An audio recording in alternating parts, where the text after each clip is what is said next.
Good evening प्यारे बच्चों। हम लोगों ने लास्ट टाइम जो भी टॉपिक्स कवर किया था वो था थर्मल एक्सपेंशन इन लिक्विड। तो उसके बिहाफ पर मैंने आपको ये बताया था कि उसका न्यूमेरिकल सेशन जो है वो हम लोग करेंगे अगले वीडियो लेक्चर में।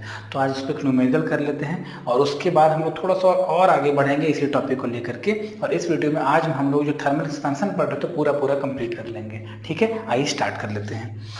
तो सबसे पहले देखिए, हम लोगों ने जो थ्योरी पढ़ी थी उसमें क्या था, this is velocity of liquid minus velocity of vessel equals to V not initial velocity, चाहे आप लिक्विड की ले लो चाहे आप वेसल की ले लो, into delta theta change in temperature था, और गामा ये था volumetric coefficient of liquid, volumetric coefficient of vessel. ठीक है, इस केस में जरा इस क्वेश्चन को सभी तरह से देख लिया आपने। अब जरा समझो, एक पल के लिए जरा दिमाग लगाओ। अगर कंडीशंस कुछ ऐसे हो जाएं, case one if gamma L जो है वो बड़ा होगा गामा वी से, इन दैट केस जरा देखो तो V L minus V B क्या होगा, पॉजिटिव होगा। और पॉजिटिव में क्या होगा, जो लिक्विड है वो एक्सपैंड ज़्यादा करेगा, लिक्विड जो है ज़्यादा एक्सपैंड करेगा और जो वेसल है वो कम करेगा। ठीक है, लिक्विड जो है वो ज़्यादा एक्सपैंड करेगा और वो वेसल जो है वो कम करेगा एक्सपैंड। इस केस में अगर स्टार्टिंग में मान के चलो कि आपने बिल्कुल वेसल के बिल्कुल टॉप लेवल तक वाटर को या किसी लिक्विड को फिल कर दिया था, तो इस केस में चूंकि वेसल के एक्सपेंशन से ज़्यादा लिक्विड का एक्सपेंशन हो रहा है, तो हर हालत में लिक्विड जो है बाहर की ओर गिर जाएगा। ठीक है, ये बात समझ में आई क्या, ये क्लियर हुआ। अगला केस हमारे पास, अगर मैं केस 2 ले लूँ, केस 2, तो इसमें क्या होने वाला बात है, अगर मैं बोलूँ गामा एल जो है वो छोटा हो जाएगा गामा वेसल से। ठीक है, इस केस में क्या हो जाएगा, निश्चित है जो आपका V L minus V B जो है वो निगेटिव होगा। निगेटिव है यानी कि अगर आपने टॉप लेवल तक किसी वेसल में लिक्विड को फिल कर दिया था, बट चूंकि एक्सपेंशन जो है वो कंटेनर का यानी वेसल का ज़्यादा हो रहा है, लिक्विड का कम हो रहा है, तो लिक्विड का लेवल नीचे आएगा उसमें। ये सेकंड केस हो गया। ठीक है, इस वाले केस में। अब चलिए केस थर्ड की बात कर लेते हैं। तो केस थर्ड अगर हो जाए, जब गामा एल और गामा वेसल की वैल्यू दोनों बराबर हो जाए, दोनों की बराबर वैल्यू हो जाएगी, in that case V L minus V V equal to क्या हो जाएगा, जीरो हो जाएगा। और जीरो हो गया मतलब कि आपको वाटर के राइज लेवल के राइज में या उसके डाउनफॉल में कोई फर्क नजर नहीं आएगा। क्यों? क्योंकि जितना ज़्यादा कंटेनर एक्सपैंड होगा तो क्या चाहेगा, लिक्विड के लेवल को नीचे करना, बट लिक्विड भी उतना ही वॉल्यूम से इंक्रीज कर गया है, तो दोनों का लेवल आपको बराबर ही दिखेगा। इसमें कहीं भी लिक्विड जो है वो ओवरफ्लो नहीं करेगा। क्लियर है बात। तो ये तीन केसेस थे, बट खैर ये तीन केसेस तो इन जनरल थे जो आप भी ऐसे भी समझ लेते, बट मेरा मेन फोकस है कि हम लोग इस न्यूमेरिकल को करें जो इसी बिहाफ पर है, इसी फॉर्मूले के बिहाफ पर है। आइए तो एक बार स्टार्ट कर लेते हैं न्यूमेरिकल को पढ़ना। In a container of 1 liter, an unknown liquid is heated from 30 degree C to 130 degree C। तो यहाँ मिलते हैं क्वेश्चन को, हम लोग इसका सॉल्यूशन करने के लिए जो डाटा होता है उसको सबसे पहले लिख लेना चाहिए। वो क्या, डेल्टा थीटा कितना, 130 डिग्री 30 डिग्री यानी कि हो जाएगा 100 डिग्री C, नहीं चलो 100 degree C। What amount of liquid will overflow, यानी बिल्कुल वो वाली कंडीशन है कि इसमें लिक्विड जो है पूरी तरह से फिल कर दिया गया होगा वेसल के एकदम टॉप लेवल तक, और उसके बाद जब आप इसको क्या कर रहे हो, हीटअप कर रहे हो, तो निश्चित है लिक्विड ज़्यादा अगर एक्सपैंड हो रहा है तो ज़्यादा हो रहा है या कम हो रहा है, इसकी वैल्यू आपको अल्फा बीटा या गामा को चेक करने से मिलती है। चेक कर लीजिए जरा, alpha of container and alpha of liquid जरा देखो, निश्चित है ये ज़्यादा है ये काफ़ी कम है। ठीक है, तभी जो लिक्विड है वो ओवरफ्लो कर जाएगा, तो निश्चित यहाँ पे ओवरफ्लो तो होगा, और यही कितना ओवरफ्लो हो जाएगा यही पूछा जा रहा है। तो जरा देखो तो यही तो ओवरफ्लो का वैल्यू था, यही तो ओवरफ्लो था, तो हम लिखेंगे velocity of volume of liquid minus volume of container equals to initial volume कितना, 1 लीटर भैया आप याद कीजिए, 1 लीटर को जब आप मीटर क्यूब में कन्वर्ट करेंगे तो याद कीजिए, वो फॉर्मेट में आपको बता देता हूँ, जरा देख लीजिए। हम लोग बोलते हैं 1000 लीटर इक्वल टू होता है 1 मीटर क्यूब, तो 1 लीटर इक्वल टू कितना हो जाएगा, ये हो जाएगा 1/1000 metre cube. This is also 10⁻³ metre cube. Yes, तो यानी कि 1 लीटर के जगह पे वॉल्यूम होता है ना यहाँ पे इनिशियल वॉल्यूम, वो मुझे लिखना चाहिए 10⁻³ में, ऐसा यूनिट में काम कर रहा हूँ। डेल्टा थीटा भी हम लोगों ने जस्ट कैलकुलेट कर लिया, वो 100 डिग्री C है। और गामा ऑफ लिक्विड, तो गामा ऑफ लिक्विड आपको दिया गया है, that is 1.2 × 10⁻⁵, no doubt. And gamma of what, vessel, तो यहाँ गामा ऑफ कंटेनर हम ले रहे हैं, तो गामा ऑफ कंटेनर, तो जरा देखिए यहाँ अल्फा ऑफ कंटेनर दिया हुआ है, तो गामा ऑफ कंटेंट अल्फा और गामा के बीच का रिलेशन क्या था, 3 टाइम्स ऑफ अल्फा। तो यहाँ पे हमें लिखना चाहिए 3 टाइम्स अल्फा ऑफ सी, और अब इसमें अल्फा ऑफ सी की वैल्यू ये वाली पुट कर देनी होगी, ठीक है। और अब इस वैल्यू को जैसे आप पुट कर दोगे तो उसके बाद फिर आपका सिर्फ न्यूमेरिकल कैलकुलेशन बच जाता है, और जब आप इसे पुट करेंगे तो जो भी आंसर हो जाएगा ये निकल करके जो भी आएगा उतना अमाउंट ऑफ वाटर जो है इससे ओवरफ्लो हो जाता है, ठीक है। इस बिहाफ पे जो क्वेश्चन था आपको बिल्कुल क्लियर हुआ, कोई दिक्कत नहीं दोस्तों। तो अभी जो हमें टॉपिक कवर करना है वो है variation of density with temperature, यानी कि डेंसिटी का टेम्परेचर के साथ क्या रिलेशन आता है, क्या टेम्परेचर को बढ़ाने के साथ हमारी जो डेंसिटी है वो घटती है या बढ़ती है, या क्या होता है, इसके बारे में हम लोग अभी पढ़ने वाले हैं। तो आ जाओ चलो स्टार्ट कर लेते हैं। सबसे पहले एक बात को समझिए जरा, जो मैं लिख रहा हूँ एक चीज़ को मैं लिखते चला जाता हूँ, ठीक है। मैं क्या लिख रहा हूँ, मैं जो चीज़ नोटिफिकेशन में यूज करूँगा मैं पहले से लिख लेता हूँ। मैं यूज करने वाला हूँ वी इनिशियल, इसे मैं बोल सकता हूँ initial velocity, sorry initial volume, initial volume. चलो बहुत बढ़िया, इनिशियल वॉल्यूम। और उस वक्त और मैं यहाँ दे रहा हूँ रो आई, मैं इसे बोल रहा हूँ इनिशियल डेंसिटी, इनिशियल डेंसिटी, सही है, कोई दिक्कत नहीं। चलो, और इसी जगह पे मैं थीटा आई दे रहा हूँ, यह है इनिशियल टेम्परेचर। क्या है ये, इनिशियल टेम्परेचर है। इतनी बात आपको बिल्कुल ध्यान, मैं यहीं से स्टार्ट करने वाला हूँ। Similarly V F stands for final volume, final volume, again rho f, this is final density, final density, and again theta f क्या है हमारे पास, फाइनल टेम्परेचर होने वाला है। क्या होने वाला है, फाइनल टेम्परेचर होने वाला है, ठीक, कोई दिक्कत नहीं। अच्छा चलो, अब इतना तो जानते हो, अब अच्छे से एक चीज तो बिल्कुल जानते होगे कि एट किसी भी टेम्परेचर पर, टेम्परेचर का भले ही चेंज क्यों ना हो जाए, लेकिन मास का चेंज टेम्परेचर के साथ नहीं होता। जैसे कहने का मतलब ये कि अगर मान लो मैंने क्या किया है, 1 kg वाटर, 1 kg वाटर मैंने 10 डिग्री सी पर लिया है, और मैंने 1 kg, अब क्या कर दिया, 1 kg वाटर को मैंने 10 डिग्री सी से टेम्परेचर को राइज करवा करके 30 डिग्री पहुंचा दिया है। यानी टेम्परेचर पहले कितना था, 10 डिग्री सी, और अब हो गया 30 डिग्री सी। तो मैं आपसे पूछूंगा what will be the mass, what will be the mass of the liquid, या अगर मैं वाटर की बात करूं तो वाटर, तो तुम बोलोगे सर ऑब्वियस बात है, मास तो चेंज नहीं करेगा, आपने टेम्परेचर बढ़ाया बट मास तो वही रहेगा कांस्टेंट। इसी फंडे का यूज करना है। मास जो है टेम्परेचर के साथ वैरी नहीं करता, मास एक मास एक कांस्टेंट क्वांटिटी है, जो धरती पर भी उतनी ही वैल्यू रखती है जितना कि मून पर रखती है। ये आप जानते होंगे, बेसिक क्लासेस में पढ़ा भी होगा। तो जरा देखो, तो क्या मैं ऐसा लिख सकता हूँ, mass initial equals to mass final, ठीक। इस पूरे कैलकुलेशन में हम क्या कर रहे हैं, इस पूरे कैलकुलेशन में हम क्या कर रहे हैं, किसी एक पार्टिकुलर लिक्विड को ले रहे हैं, उसे हीट कर रहे हैं, ठीक। तो जब आप हीट नहीं कर रहे होते हैं तो उसकी डेंसिटी कुछ रही होती है, लेकिन जब आप हीट कर दो तो उसकी डेंसिटी चेंज हो जाएगी। तो जब आप हीट को नहीं देते होते हैं उस समय उसकी डेंसिटी को मैंने बोला है रो इनिशियल, उसका टेम्परेचर को बोला है इनिशियल टेम्परेचर, और उसके वॉल्यूम को बोला है इनिशियल वॉल्यूम। बट हीट करने के बाद ये तीनों के तीनों फैक्टर्स चेंज होने वाले हैं।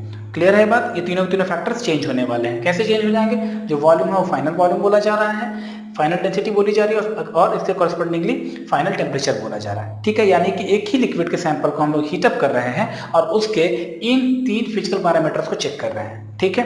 आइए, हम लोगों ने एक चीज का सहारा लिया है, initial mass must equals to final mass, और आप जानते हो बहुत अच्छे तरीके से एक बेसिक फॉर्मूला हमारे पास जो होता है वो होता है density equals to mass by volume. हाँ सर होता है, तो यहाँ से मास इक्वल्स टू हो जाता है डेंसिटी इंटू वॉल्यूम। ओके, तो मास इनिशियल, तो मैं यहाँ लिख सकता हूँ density initial into volume initial equals to density final into volume final. कोई दिक्कत तो नहीं। अब जरा देखो तो डेंसिटी इनिशियल, जरा एक मिनट समझें जरा, डेंसिटी इनिशियल और वॉल्यूम इनिशियल, तो मैं लिख रहा हूँ density initial into volume initial equals to density final, density final लिख दिया, डेंसिटी फाइनल, ठीक, इंटू वॉल्यूम फाइनल। तो याद करो, आपने तो थर्मल एक्सपेंशन में वॉल्यूमेट्रिक एक्सपेंशन पढ़ा है, तो जो फाइनल जो वॉल्यूम होगा वो निश्चित है कि थर्मली एक्सपैंड होने के बाद, हाँ थर्मली एक्सपेंशन होगा या नहीं होगा, इसके लिए एक कंडीशन भी आपको मेंशन करना चाहिए, वो भी मैं मेंशन कर देता हूँ हियर, ये बहुत जरूरी है, ये बहुत जरूरी है। Theta F must be greater than theta initial. Theta F जो है यानी फाइनल टेम्परेचर जो है बड़ा होगा इनिशियल टेम्परेचर से, घटा नहीं रहे, टेम्परेचर को बढ़ा रहे हैं, हीट दे रहे हैं हम, तो इस चीज़ को समझिए। आपको भी याद होगा, हम लोगों ने जो स्टार्टिंग की क्लासेस में पढ़ा था कि जब आप किसी भी लिक्विड को हीट करोगे तो टेम्परेचर बढ़ाओगे तो उसका वॉल्यूम बढ़ता है, याद है ना, उसी फंडे का यूज है हम लोग करने वाले हैं। तो जरा देखो तो यहाँ से वॉल्यूम फाइनल को याद करो, याद कर लीजिए, वो सारी चीजें जो आपने पढ़ी थी वो क्या थी, है ना, V फाइनल इक्वल टू था V not into 1 plus alpha delta theta, और V नॉट क्या था, इनिशियल वॉल्यूम था, यही तो था, इनिशियल वॉल्यूम था। तो मैं लिख रहा हूँ rho F into V F की जगह पे लिख रहा हूँ मैं V initial into 1 plus alpha delta theta. याद आया कुछ? तो जरा देखो, तो ये V इनिशियल से V इनिशियल कट रहा है, और जो रो इनिशियल आ रहा है rho final into 1 plus alpha delta theta आ रहा है। ठीक है, हाँ, यहाँ पर एक बात को अच्छे से ध्यान रखें, यहाँ अल्फा अगर मैं बोलूँ तो अल्फा, चूंकि मैं वॉल्यूम के लिए यूज कर रहा हूँ तो मैं इसे अल्फा वी बोल देता हूँ। बात समझ में आ रहा है क्या? मैं इसे अल्फा वी बोल रहा हूँ, जो कि कोफिशिएंट ऑफ वॉल्यूमेट्रिक एक्सपेंशन ही बोला जाएगा। या नहीं तो चूंकि हम लोगों ने स्टार्टिंग से आदत में डाल रखा है उसे गामा लिखने के लिए, तो बेहतर ये होगा कि आप इसे गामा ही लिखें, तो मैं इसे गामा ही कर देता हूँ ताकि आप इस चीज़ को समझिए और याद भी रखिए, कोई दिक्कत नहीं। ये बात समझ में आई? तो यहाँ से देखो, तो रो फाइनल क्या आ रहा है आपके पास, रो फाइनल आ रहा है rho initial by 1 plus gamma delta theta. This is the final formula. यही आपका फॉर्मूला है जो आपको याद रखना चाहिए, rho final equals to rho initial by 1 plus gamma delta theta. ठीक है, इसे आपको याद रखना चाहिए। अब अगली बात, इतने में कोई दिक्कत नहीं। अब अगली बात खास क्या है कि हम चाहें तो इस फॉर्मूले को थोड़ा सा और चेंज कर सकते हैं, और चेंज करने का थोड़ा सा डायलॉग चेंज देखिए जरा, कैसे चेंज कर सकते हैं। क्या आपने बाइनोमियल एक्सपेंशन पढ़ा था? हाँ सर पढ़ा था। तो बाइनोमियल एक्सपेंशन क्या था? बाइनोमियल एक्सपेंशन क्या था?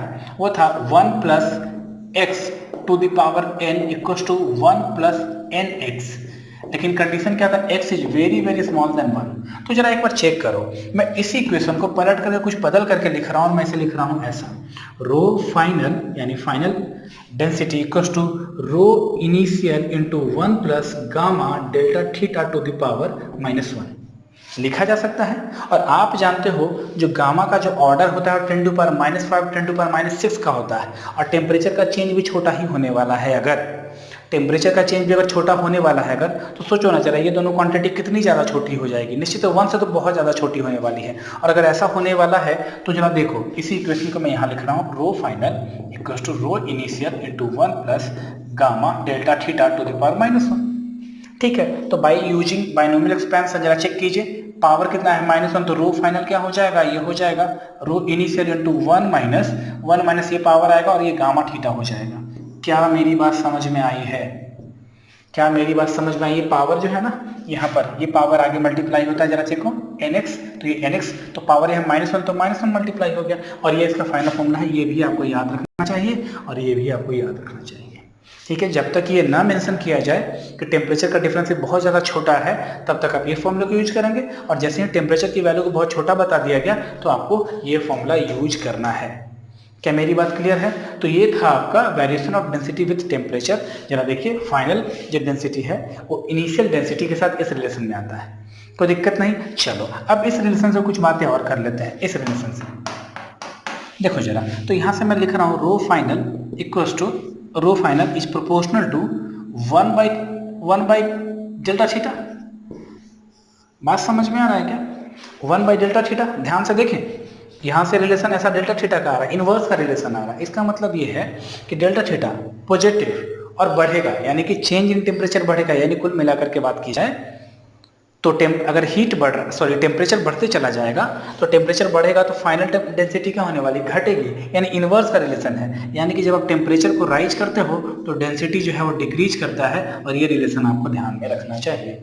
अरे बहुत कॉमन सेंस की बात है, और हम लोगों ने छोटे बच्चों की क्लास में ही पढ़ा था कि जो चीज़ें गर्म होती हैं वो हल्की होती है, उनकी डेंसिटी कम होती है, इससे वो ऊपर चलती चली जाती हैं। तो ये वहीं से आता है, उसका जो एक्सपेरिमेंटल प्रूफ है वो यहाँ से आता है। अगर आपने क्या किया, टेम्परेचर बढ़ा दिया है तो उसकी डेंसिटी घटती चली जाएगी। बात समझ में आया? उसका वॉल्यूम बढ़ते चला जाएगा। टेम्परेचर बढ़ाने से डेंसिटी घटेगी और वॉल्यूम बढ़ता चला जाएगा। ठीक है, इसमें कोई दिक्कत नहीं। आइए इस बिहाफ पर एक क्वेश्चन हम लोग कर लेते हैं और इस फंडे को पूरी तरह से डन। एक क्वेश्चन ले लेते हैं इसी बिहाफ पर जो थ्योरी हम लोगों ने जस्ट पढ़ाई की है उसी को करके। A sphere of diameter 7 cm and mass 266.5 gram floats in a bath of liquid. As the temperature is raised, the sphere begins to sink at a temperature of 35 degrees C. If the density of the liquid is 1.5 to 7 gram पर centimetre cube at 0 degree C. Find the coefficient of cubical expansion of the liquid, neglect the expansion of sphere. यानी हमसे जो find out कर रहा है वो given क्या क्या चीजें हैं वो आइए देख लीजिए। गिवन क्या क्या चीजें हैं, सॉल्यूशन में मैं बात करूँ गिवन क्या क्या चीजें हैं, तो सबसे पहले देखें हमें बोला जा रहा है लिक्विड का स्फीयर का जो एक्सपेंशन उसे नेगलेक्ट कर लेना है।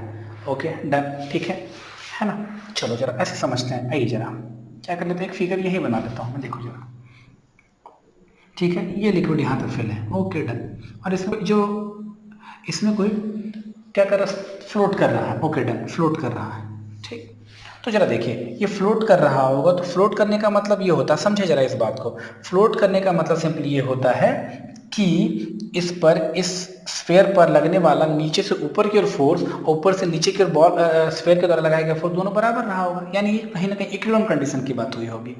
लेकिन at the temperature range the sphere begins to sink, तो बोला जा रहा है कि जैसे जैसे अब क्या कर रहे हैं हम लोग इसको इसके बाद हीट करना शुरू कर देते हैं। क्या कर रहे हैं हम लोग, हीट कर रहे हैं। तो सोचो जरा हीट करने से हुआ क्या होगा, हीट करने से जो लिक्विड है उसकी डेंसिटी, हीट करोगे तो कोई भी लिक्विड की डेंसिटी क्या होगी, घटने लगेगी। और जैसे जैसे घटने लगेगी, मेरी बात समझ में आ रही है क्या, तो डेंसिटी अगर घट रही है तो सोचो जरा इस लिक्विड के द्वारा इस बॉल पर लगाया गया buoyancy force rho of liquid into g into h या रो जी एच कह ले, है ना, वो क्या होगा, घटने लगेगा। तो ये जस्ट क्या करता है, ये डूबने लगेगा। मेरी बात समझ में आ रही है क्या, तो उस चीज को समझिए, कोई भी चीज अगर जस्ट स्टार्ट कर रहा हो सिंक करना, डूबना जस्ट स्टार्ट कर रहा होगा, उस कंडीशन में क्या ये बात समझ में आती है आपको कि डेंसिटी ऑफ जो लिक्विड रहा होगा वो हर हालत में डेंसिटी ऑफ स्फीयर के बराबर रहा होगा। क्योंकि हम लोग जानते हैं कि जिसकी जब डेंसिटी ज़्यादा होती है, किसी कम डेंसिटी वाले लिक्विड में अगर आप किसी बॉडी को डाल दो तो सिंक कर जाएगा, लेकिन जस्ट सिंक स्टार्ट करने का जो कंडीशन है उस केस में दोनों की डेंसिटी मस्ट सेम ही रही होगी। क्या ये मेरी बात क्लियर है क्या? ये बहुत अच्छा सा एक बहुत यूनिक तरीका था जो आपको समझा सकता था, और आज जो आपको समझ जाना चाहिए था वो क्या था कि जैसे ही कोई लिक्विड सिंक करना चाहता है और हीट का कंडीशन है, तो निश्चित है हमारा फंडा यहाँ दौड़ के आना चाहिए। तो निश्चित है जो लिक्विड है उसका डेंसिटी चेंज करेगा, और डेंसिटी चेंज करेगा, लेकिन जस्ट जो सॉलिड है वो जस्ट डूबने को है, यानी कि दोनों की डेंसिटी कहीं ना कहीं सिमिलर हुई होगी। और हाँ, लेकिन ये जरूर है कि जैसे जैसे आप हीट करते चले जाओगे वैसे वैसे इसकी डेंसिटी, लिक्विड की डेंसिटी घटती चली जाएगी हीट करने के बाद, और वो पूरी तरह से सिंक कर जाएगा। लेकिन जस्ट सिंक करने का जो कंडीशन है उस केस में इक्विलिब्रियम कंडीशन में हमें लिखना चाहिए density of liquid must equal to density of sphere or solid. ठीक है, इसी पे हमें काम करना है। अच्छा चलो अब एक बात बताओ, डेंसिटी इक्वल्स टू क्या जानते हैं, मास बाय वॉल्यूम। तो डेंसिटी ऑफ सॉलिड में क्या लिखूंगा, mass of solid by volume of solid. अब तुम बोलोगे सर एक बात बताएं, जब आप हीट करोगे तो लिक्विड हीटअप होगा, उसी हिसाब से स्फीयर भी तो हीटअप होगा। लेकिन देखिए जरा यहाँ पे लिख दिया neglect the expansion of sphere, यानी कि हीट का, उस अमाउंट ऑफ हीट का स्फीयर के वॉल्यूम पे कोई फर्क नहीं पड़ने वाला। तो हम लोग इस फॉर्मूले को यूज कर सकते हैं। अब रही बात डेंसिटी ऑफ लिक्विड की, तो डेंसिटी ऑफ लिक्विड फाइनल, तो डेंसिटी ऑफ फाइनल किसका, लिक्विड का, तो डेंसिटी ऑफ इनिशियल किसका, लिक्विड का, इंटू 1, ऐसा कर लो, क्योंकि हमें इसके बारे में नहीं है जानकारी कि जो टेम्परेचर का जो चेंज है यहाँ पे 35 डिग्री सी का है। क्यों? क्योंकि 0 डिग्री से 35 डिग्री सी के बीच का दिया गया है। तो जब तक मेंशन न किया जाए क्वेश्चन में हम लोग इस फॉर्मूले को यूज नहीं करेंगे, सिर्फ इसी को करेंगे। तो by 1 plus gamma delta theta, और आपको गामा ही निकालना है। मेरी बात समझ में आई क्या? हालांकि आप डायरेक्ट इस फॉर्मूले को भी चेंज करेंगे तो फ्रैक्शंस में आंसर का अंतर आएगा, सिर्फ बात समझ में आएगा, सिर्फ फ्रैक्शन में आंसर आएगा जो कहीं भी गलत नहीं साबित होता है। तो आइए हमें ये गामा ही निकालना है, तो डेंसिटी ऑफ फाइनल किसका, लिक्विड का, तो हो जाएगा डेंसिटी इनिशियल कितना दिया गया है हमें 1.527 डिवाइडेड बाई 1 प्लस गामा निकालना है। टेम्परेचर का डिफरेंस कहाँ है, 35 डिग्री सी, और जब दिया था वो 0 डिग्री सी, यानी निश्चित है कि 35 डिग्री सी का डिफरेंस आने वाला है। चलो कोई दिक्कत नहीं, बात समझ में आ रही है। अब डेंसिटी फाइनल ऑफ लिक्विड, यहाँ पे जो लिक्विड का डेंसिटी होगा वो निश्चित है वो फाइनल ही होने वाला है। तो मैं यहाँ से लिख सकता हूँ, इसके जगह पे मैं लिख सकता हूँ डेंसिटी ऑफ सॉलिड, और डेंसिटी ऑफ सॉलिड क्या है, मास ऑफ सॉलिड अपने पास दिया गया है, मैं लिख रहा हूँ 266.5 बाई वॉल्यूम कितना हो जाएगा, ये हो जाएगा 4/3 pi R cube, what is the value of R, diameter 7 है, तो ये हो जाएगा 7/2 का whole cube equals to 1.527 by 1 plus 35 gamma. कोई दिक्कत नहीं, यहाँ पे कोई यूनिट का कन्वर्जन हमें नहीं करना, क्यों? क्योंकि सारी चीज़ें जो है वो सीजीएस यूनिट में ही दे दी गई हैं। तो क्या यहाँ से आप गामा की वैल्यू नहीं निकालोगे? और जो भी गामा की वैल्यू निकालोगे वो आपका आंसर हो जाएगा। मेरी बात समझ में आई क्या? इस क्वेश्चन में सबसे स्मार्ट चीज़ ये था कि डेंसिटी ऑफ लिक्विड फाइनल जो है वो डेंसिटी ऑफ सॉलिड के बराबर होना चाहिए। ठीक है, अब आइए अगला टॉपिक हम लोग कवर करते हैं, जो भी थियोरेटिकल पोर्शन है वो है एनोमलस बिहेवियर ऑफ वाटर। ठीक है, एनोमलस बिहेवियर ऑफ टॉपिक है anomalous behaviour water. Literal meaning ये इसका होता है विरोधी व्यवहार। विरोधी किस चीज़ का? अभी हम लोगों ने पढ़ा था कि जब भी किसी लिक्विड को आप हीट करोगे तो हीट गेन करके उसका वॉल्यूम एक्सपैंड करता है, वॉल्यूम उसका बढ़ता है। बट लिक्विड में वाटर का एक कंडीशन ऐसा है जिसमें जब आप इसको हीट करते हो, तो याद करो पहले वाले कंडीशन में जब आप हीट करते थे तो डेंसिटी क्या होती थी? घटती थी। बट इसके साथ ऐसा नहीं होता। जब आप इसको हीट करते हैं तो इसका वॉल्यूम घटता है, डेंसिटी कुछ देर के लिए बढ़ जाती है। बात समझ में आएगा? चलो करके देख लेते हैं, आ जाओ करके देख लेते हैं, है ना? क्या पढ़ने वाले हैं हम लोग, उसको करके देख लेते हैं। चलो एक बात करो, एट वाटर का 2 कंडीशन में ले लेता हूँ, वाटर एट 0 डिग्री सी और वाटर एट 4 डिग्री सी। अब यहाँ पे 4 डिग्री सी कुछ स्पेशल है इसलिए कंडीशन ले रहा हूँ मैं। फिलहाल वाटर एट 0 डिग्री सी की बात करें तो water at 0 degree C water न होकर के हो जाता है आइस। ठीक है सर, यस सर, आइस में रहेगा। तो आइस में होता क्या है जरा देखिए, ये होता है ऑक्सीजन मॉलिक्यूल और ये होता है hydrogen molecule, sorry oxygen atom, hydrogen atom, इस तरह का स्ट्रक्चर होता है। क्लियर है बात? अब जरा देखो तो यहाँ पे फिर से ऐसा शेप बनता है। ठीक, फिर यहाँ से ऐसा, फिर ऐसा शेप बनता है, यहाँ पे ऐसा और ऐसा शेप बनता है। इसी तरीके से यहाँ ऐसा और ऐसा शेप बनता है। ठीक है, इस तरह से। तो अब जरा इस चीज को समझिए, ये जो शेप बन रहा है, ये जो कलाकारी मैं आपको करके दिखा रहा हूँ, उसका एक लिटरल मीनिंग बहुत बेहतरीन है। वो क्या है मैं भी आपको समझाता हूँ। जरा देखिए तो हो क्या रहा है कि हर जो करस्पॉन्डिंग हाइड्रोजन है वो किसी भी नेक्स्ट मॉलिक्यूल ऑफ वाटर के ऑक्सीजन से एक हाइड्रोजन बॉन्ड बनाता है। तो हाइड्रोजन बॉन्ड बनाने के कारण से किसी भी आइस का जो इंटरनल स्ट्रक्चर है, वो केज लाइक स्ट्रक्चर होता है, केज लाइक। ठीक है, मतलब फिक्स होते हैं इस तरह से, एकदम बिल्कुल रेगुलर शेप में आ जाते हैं। उसके कारण से क्या होता है, इनके बीच में यहाँ पर एयर पैकेट्स बनते हैं। क्या बनता है? Air packets. यानी कहने का मतलब ये है कि इनके मॉलिक्यूल्स आपस में रिजिडली बाउंडेड हो जाते हैं ड्यू टू हाइड्रोजन बॉन्डिंग। उनके कारण से सारे मॉलिक्यूल्स के बीच में एक फिक्स्ड दूरी डिस्टेंस मेंटेन रहती है और उसमें एयर पैकेट यानी कि हवा जो है प्रवेश कर जाती है। ठीक है, तो उसके कारण से होगा क्या? दरअसल उसके कारण से ये होगा कि एक मॉलिक्यूल और दूसरे मॉलिक्यूल के बीच में एक फिक्स डिस्टेंस मेंटेन रहेगा। ठीक, लेकिन जैसे ही आप टेम्परेचर को देते हो, जैसे ये टेम्परेचर को गेन करेगा तो क्या होता है, ये जो हाइड्रोजन बॉन्ड है इसका टूटने लगेगा। और जब हाइड्रोजन बॉन्ड टूटेगा तो इसके जो मॉलिक्यूल्स हैं एक दूसरे के नजदीक आने लगते हैं। बात समझ में आई? तो सोचो जरा, जब मॉलिक्यूल एक दूसरे के नजदीक आएंगे तो वॉल्यूम घटेगा या बढ़ेगा? निश्चित है घटेगा। तो वॉल्यूम घट रहा है, यानी कि जरा देखो, कॉमन सेंस लगाओ, जब 0 डिग्री पर था तो इनके बीच का फिक्स्ड वॉल्यूम था, पर जब आपने हीट दिया तो इसके वॉल्यूम को क्या होना चाहिए था? बढ़ना चाहिए था। बट मॉलिक्यूल्स हीट देते ही इनका हाइड्रोजन बॉन्ड टूटेगा और सारे मॉलिक्यूल्स एक दूसरे के नजदीक आएंगे, जिनसे इसका वॉल्यूम घटने लगता है। बात समझ में आई? इसे एक ग्राफ से समझ लेते हैं हम लोग। एक ग्राफ है हमारे पास, बहुत प्यारा ग्राफ है। इस ग्राफ को याद भी रखना चाहिए, मैं आपको बता देता हूँ। इधर मैंने लिया है डिग्री सेल्सियस। ठीक है, यहाँ पर एक स्पेशल केस ले रहे हैं हम लोग इस तरह से। ये होगा 0 डिग्री सी, ये होगा 4 डिग्री सी। ठीक है, और इधर ले रहे हैं हम लोग वॉल्यूम ले रहे हैं। ठीक है, लीटर में ले आप, मीटर क्यूब में ले, कुछ में भी ले लें, कोई फर्क नहीं पड़ता इस ग्राफ को उससे हमें समझाने में। तो जरा देखो, कॉमन सेंस लगाओ, 0 डिग्री सी है तो जरा देखो तो 0 डिग्री सी पे कोई वॉल्यूम की वैल्यू होगी V0। लेकिन जैसे ही क्या होता है, जैसे ही आप हीट देना शुरू करते हो तो सही में इसका वॉल्यूम बढ़ना चाहिए था, बट नहीं बढ़ रहा है। क्यों? इसलिए क्योंकि जब आप हीट दोगे तो इसके मॉलिक्यूल्स का हाइड्रोजन बॉन्ड टूटेगा और टूट करके ये जो मॉलिक्यूल्स है एक दूसरे के नजदीक आने लगते हैं। जो पहले केज लाइक स्ट्रक्चर था, फिक्स्ड स्ट्रक्चर था, रिजिड स्ट्रक्चर था, वो टूटेगा और टूट करके सारे मॉलिक्यूल्स एक दूसरे के नजदीक आएंगे। तो जैसे ही नजदीक आएंगे उसका वॉल्यूम घटेगा, लेकिन इसके भी कंडीशंस है। कहाँ तक घटता है वो वॉल्यूम? वो घटता है 4 डिग्री सी तक, और ये जो रहता है किसी भी लिक्विड के लिए उसका V मिनिमम होता है। यानी कि जब भी कोई आपसे पूछे, किसी भी लिक्विड नहीं सॉरी, वाटर के लिए, तो जब भी कोई आपसे पूछे वाटर के कंडीशन में मिनिमम उसका वॉल्यूम कब आपको मिलेगा, तो आपको बोलना चाहिए 4 डिग्री सी। ठीक है, कोई दिक्कत नहीं। अब जैसे ही उसके बाद 4 डिग्री सी के बाद जैसे ही आप टेम्परेचर को बढ़ाते चले जाओ, देखो करस्पॉन्डिंग जो वॉल्यूम्स है वो बढ़ती चली जाती है लीनियरली। बात समझ में आया क्या? तो ये एनोमलस बिहेवियर क्यों कहा गया? इसलिए कहा गया एनोमलस बिहेवियर। समझे जरा इस बात को।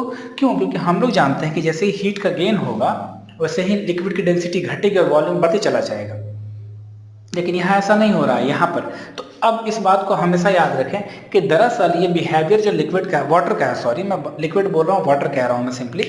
तो जो वाटर है उसका जो बिहेवियर है वो नॉर्मल लिक्विड के जैसा ही होता है, बट 0 से 4 डिग्री सी के बीच में ये घटनाएं घटती हैं और ये आपको याद रखना चाहिए। ये एनोमलस बिहेवियर विरोधी है व्यवहार, किसका? वाटर का।